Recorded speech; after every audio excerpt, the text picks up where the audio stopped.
nilang panatilihin yung ating mga kababayan na mangmang. Kailangan po nilang itanim sa utak natin na may utang na loob tayo sa mga politiko na to.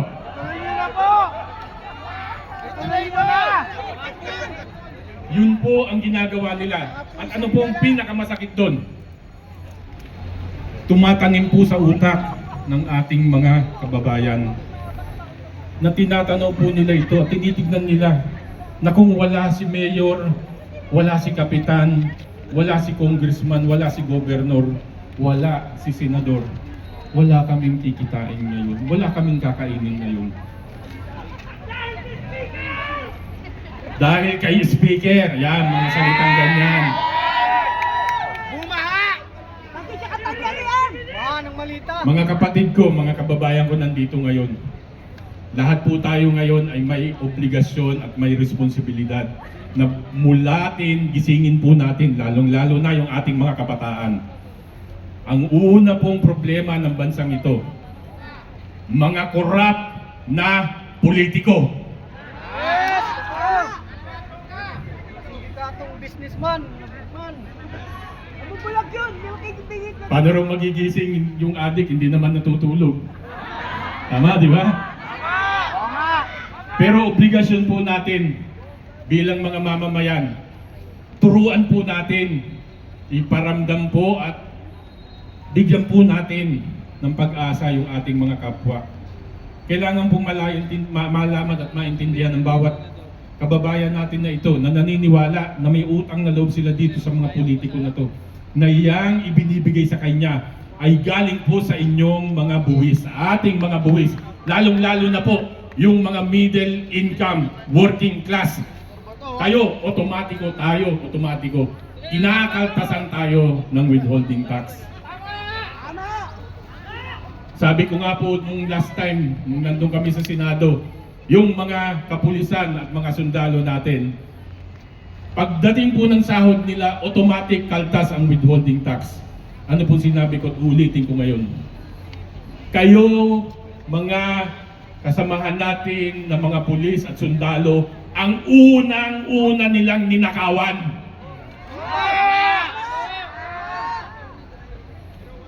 Kailangan po natin magising. Ano po ang pangalawa?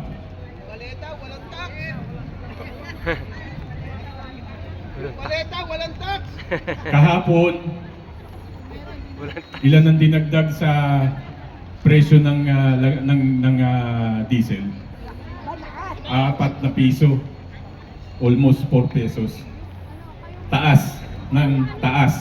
Samantala sa atin pong mga kalapit bansa, mababa po. Yung pong ipinaliwanag, inilantad ng ating si Senador Rodante Marcoleta na presyohan, bakit po hindi ma-implementa rito?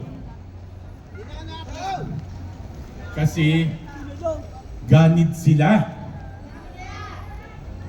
Una muna yung kikitain nila.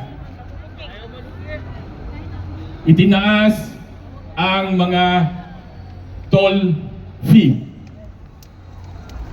At lately, ngayon, ano pong sabi?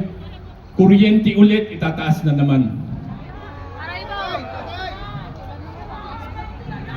Di ba binigyan sila ng kontrata itong mga malalaking negosyante na ito para po i-develop yung mga infrastructure natin. Pero ano pong ginagawa nila?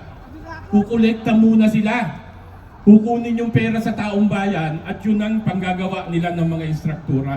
Ano po yun? Ginigisa tayo sa ating sariling mantika.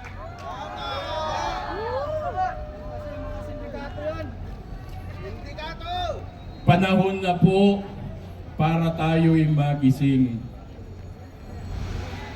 Ang iba po nating kasama, nakakalungkot, naniniwala pa dito sa mga ganid na oligarko na ito.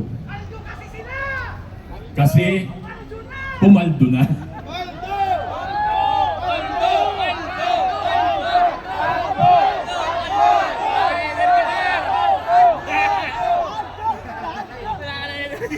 ano po, Mga yung nakunan. pinakamatindi at huli. Adik.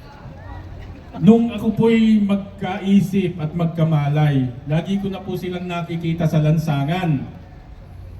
Kahit ano pong administrasyon ang umupo, lagi po yang nagpuprotesta. Sino po tinutukoy ko? Yung mga kaliwete. Yang mga komunista na yan.